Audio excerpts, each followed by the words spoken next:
नमस्कार दोस्तों, मैं हूं कामनी। स्वागत करती हूं आपका अपने चैनल जनता का फैसला न्यूज़ में। और अभी हम आपको लेकर आए हैं वजीरपुर इंडस्ट्रियल एरिया पुलिस चौकी पे गत एक वर्ष से लगभग जो लापता है विक्की, उनकी माता और उनकी बहनें हमारे साथ यहाँ पर मौजूद है।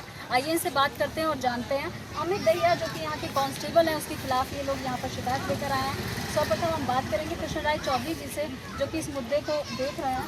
तो आप बताइए क्या कहना चाहते हैं। जी देखिए कि पिछले एक वर्ष हो गया है और विक्की लापता विक्की, जिसको कि चोरी के आरोप में अशोक विहार थाना प्रशासन के हेड कांस्टेबल अमित दहिया ने इसको गिरफ्तार करके लेकर के आया था। लेके आने के बाद से दिनांक 14/7 के बाद से 18/7/2020 से ही लड़का को लापता होने का गुमशुदगी की रिपोर्ट पुलिस ने दर्ज किया, परंतु पिछले एक वर्षों से अब तक लापता विक्की का कोई पता नहीं। जैसा कि अभी मैंने पुलिस प्रशासन से बातचीत की और वहाँ के रिकॉर्ड्स देखे, तो वहाँ पर सारी चीज़ें उनके पास मौजूद थी। जैसे एक लापता होने के बाद जो उनको कार्रवाई करनी चाहिए वो सब उन्होंने कर चुकी थी। उसके बाद भी आपको संदेह है कि अमित दहिया द्वारा ये जो आप बता रहे हैं कि लापता किया गया है?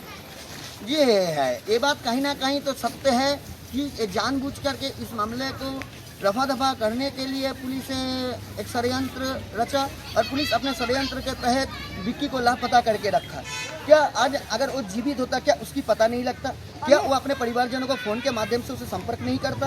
अगर हम बात करें प्रशासन की या न्यायालय की, तो ये तथ्य के आधार पर बात करते हैं। तो क्या आपके पास तथ्य हैं जो कि अमित दहिया के खिलाफ जा रहे हैं? कोई रिकॉर्डिंग साक्ष्य मौजूद है? जी हाँ, कुछ साक्ष्य ऐसे हैं जिन्होंने कहा था कि विक्की को वजीरपुर चौकी में गिरफ्तार करके लाया गया था और जिसके बाद से विक्की लापता। विक्की के परिवारजन भी थाना अशोक विहार प्रशासन से बार बार संपर्क किया और दिल्ली के विभिन्न कारागारों में भी उन्होंने जांच पड़ताल किया, जो आज तक विक्की का कोई पता ही नहीं है। फिर विक्की कहाँ गया? अभी भी जैसा कि आप लोग बार बार बोल रहे हैं और पीछे से भी आवाज़ आ रही है कि कोई गवाह भी है जिन्होंने यहाँ पर देखा है। कौन है वो गवाह? क्या वो कोर्ट में या फिर आगे आकर बोलना चाहेंगे? जी देखिए, कोर्ट में वो आने के लिए कह तो रहा है, लेकिन गवाह अगर आते तो गवाह को भी सुरक्षा होना चाहिए। गवाह के साथ किसी प्रकार का कोई जायज़ती, कोई ज़बरदस्ती, उन्हें कोई धमकी नहीं होना चाहिए। बहुत ही अच्छी जानकारी का साझाकरण माननीय आपके द्वारा। विक्की की बहन हमारे साथ में मौजूद है, पिंकी नाम है।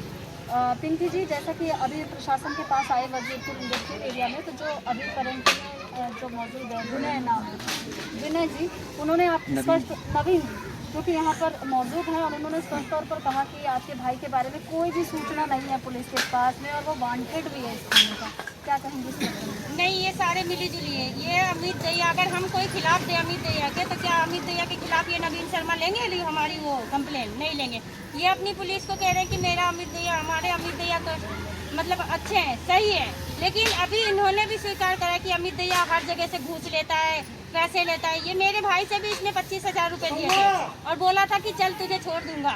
लेकिन मतलब चोरी जो हुई थी 25,000 रुपये लिए, और घर पे आके मेरी मम्मी थी घर पे, हम लोग काम करते हैं, तो हम मम्मी घर पे थी, कह रहा था कि अगर बिकिया तू अपने चौकी लिया, बिकिया को अगर चौकी नहीं लेके आएगी तो तेरे बेटे को मैं गायब करवा दूंगा और नहीं तो गोली मरवा दूंगा, जमानत नहीं होने दूंगा। और जैसे इसने बोला 18 तारीख से इसने गायब करवा दिया। अच्छा, तो मतलब कोई ऐसे तथ्य हैं आपके पास में मौजूद कि आपके भाई जीवित नहीं है या कोई ऐसी बात या जीवित है कुछ? नहीं, ये तो अब ये पुलिस ही बता सकती है कि अमित दहिया बता सकती है कि अमित दहिया ने क्या करा है मेरे भाई के साथ। क्यों? तो हमने दो मतलब अदालत चाहती है कि गवाह दो गवाह है।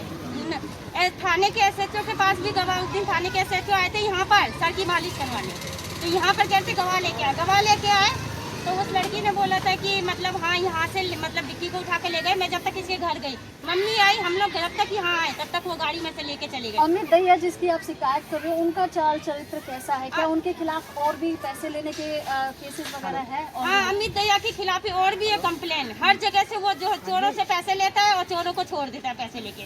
सबसे खराब इस चौकी में अमित दहिया है। जैसा कि अभी आपने एक बताया था, जिस चोरी के प्रकरण में आपके भाई की गुमशुदगी की रिपोर्ट यहाँ पर दर्ज है, उसके बाद से उसका पता नहीं चला।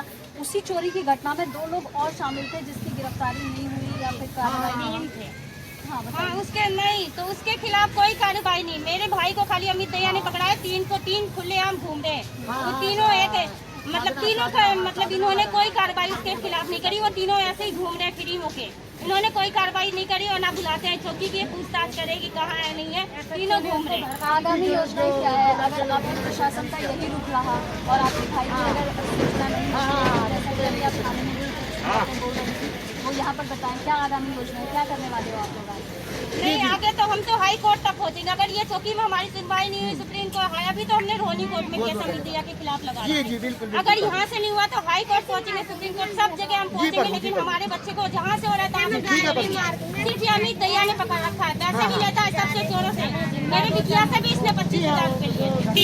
बहुत ही अच्छी जानकारी का साझाकरण आपके द्वारा तो देखा आपने। अभी हम वजीरपुर इंडस्ट्रियल एरिया लेकर आए जहां पर जनता की रक्षा सुरक्षा के लिए पुलिस को तैनात किया जाता है कि हर जो प्रशासन जो है, जनता जो है अपने आप को सुरक्षित महसूस करें। वहीं पर अगर हम बात करें वजीरपुर पुलिस चौकी की तो यहाँ पर जो है दिन रात इस प्रकार की घटनाएं आ रही है और अमित दहिया जिनके ऊपर ये बार बार केसेस लग रहे हैं, एक बहुत बड़ा प्रश्न है। जहाँ पर अब बात हम करते हैं गरीब शोषित वंचित वर्ग की विकास की, पूरा जो है ये इंडस्ट्रियल एरिया है और गरीब शोषित वंचित